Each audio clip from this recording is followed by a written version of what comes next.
Hello and welcome to Doom Does DVD, and this is Disney Classics number 29, The Rescuers Down Under. So this is a bit of a weird oddity. We've just started the so-called Disney Renaissance era.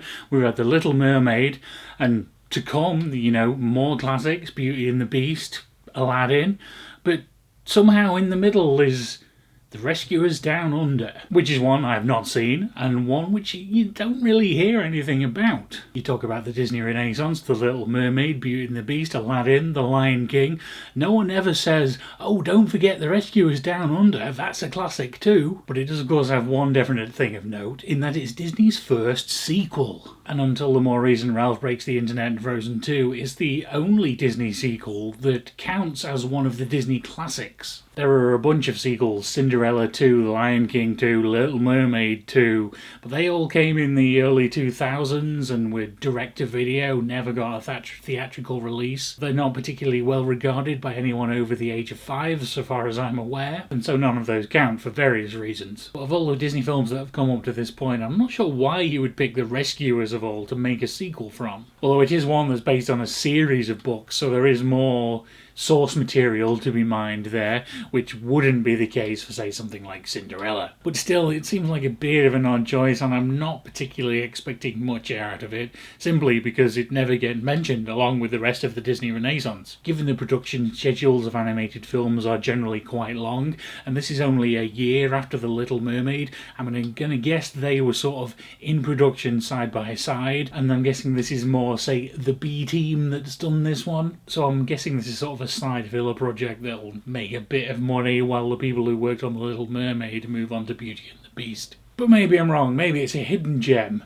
Let's watch it and find out.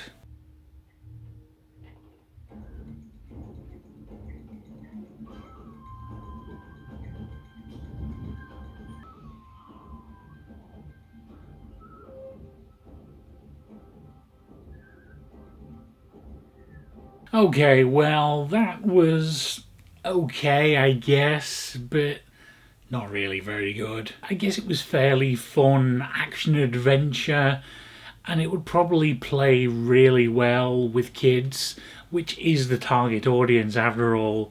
But as an adult, there's just not a lot here to actually grab you. When you start looking at it, there's just so much padding and filler in this. There's a really long introduction of a boy rescuing a trapped eagle, and then they have a flight, and it's all kind of fun, and it is introducing to us the characters a bit, but it goes on and on and on, and eventually the boy falls into a trap and gets taken by a poacher.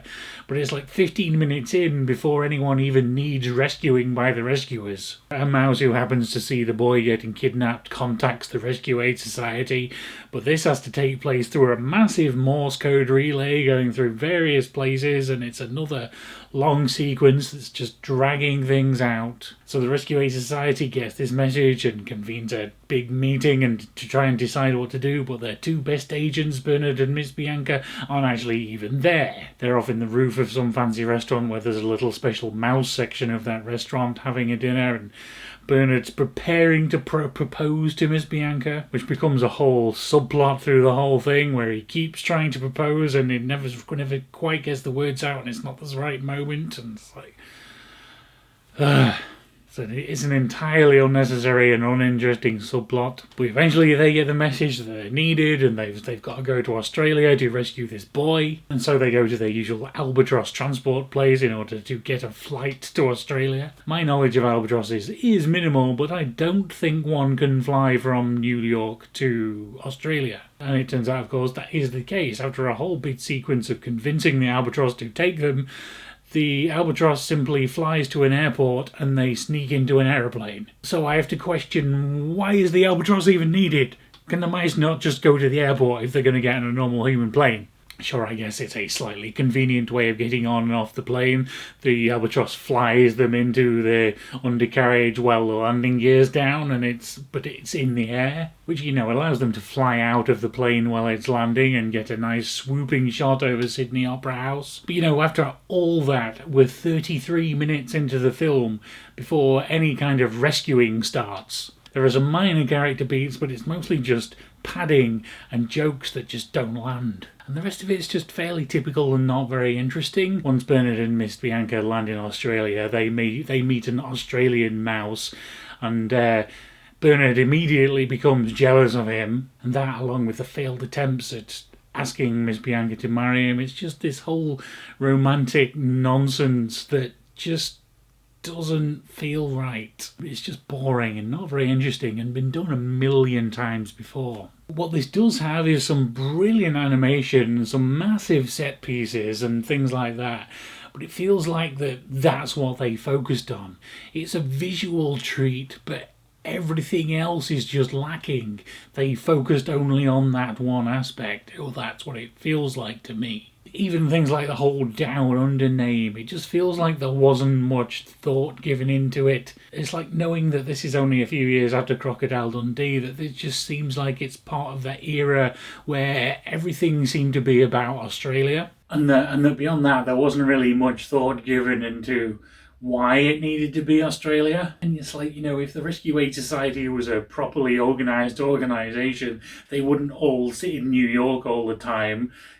They would have regional offices. Surely there are some Australian rescuers that could deal with the situation, rather than Bianca and Bernard having to fly all the way from New York to Australia. It's just a story excuse that doesn't really have any justification other than they wanted to go to Australia because it's popular at the moment, and it gives them the excuse to fly over some wonderful vistas and do weird 3D things with the Sydney Opera House, and it feels like a tech demo.